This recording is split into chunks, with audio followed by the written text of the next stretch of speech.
Distinguished gentleman, Mr. Gill from Texas, you're recognized. Thank you, Mr. Chairman. Thanks for holding this hearing today. Ms. Koselleck, thank you for being here as well. Could you remind us in fiscal year 2024, what was the amount of improper payments that were sent out? $162 billion. Okay. And which agencies were primarily responsible for that?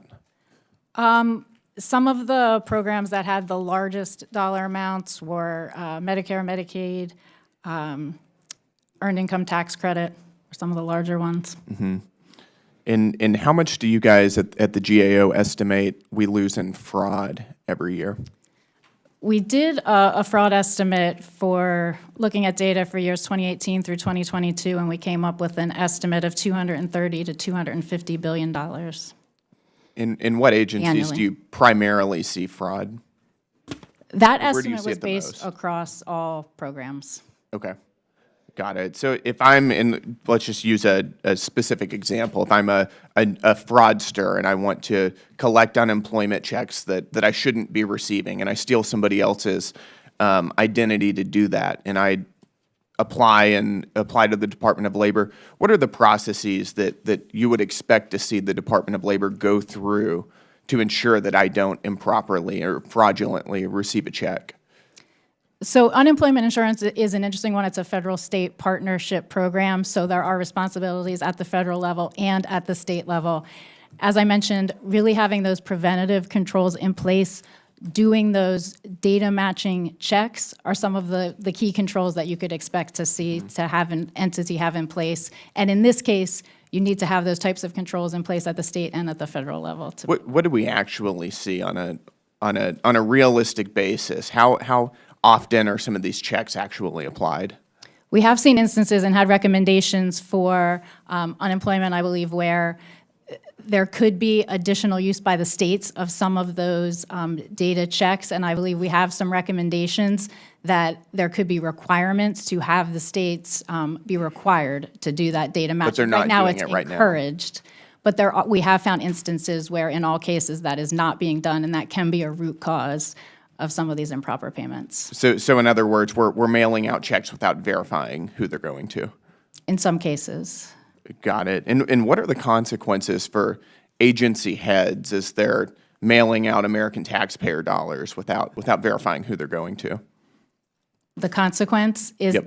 that anytime there's improper payments or fraud or money going out for not the intended purpose, that's money that could be going to rightful recipients and used for other purposes. Right, but I mean from an incentive standpoint, on the agency level, is there any consequence for either employees at the agency or agency heads for mailing out checks fraudulently?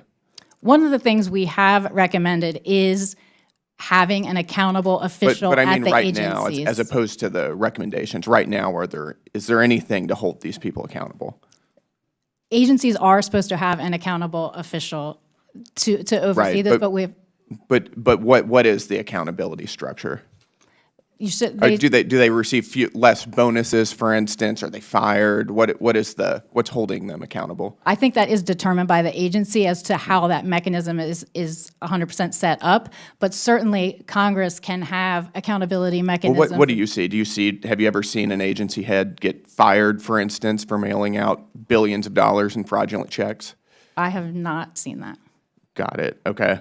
And once we mail these checks out, is there any way of clawing this money back and holding the fraudsters accountable? That's what you're saying. The pay and chase model is not generally effective. There are requirements that anytime there is an improper payment, agencies are supposed to attempt to get that money back.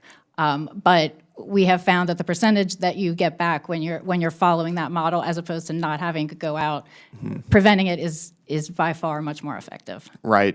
Completely agreed. I mean, it seems to me that we've got an overextended bureaucratic administrative leviathan that is mailing out American taxpayer dollars fraudulently with virtually no accountability at all, bankrupting the American people with impunity.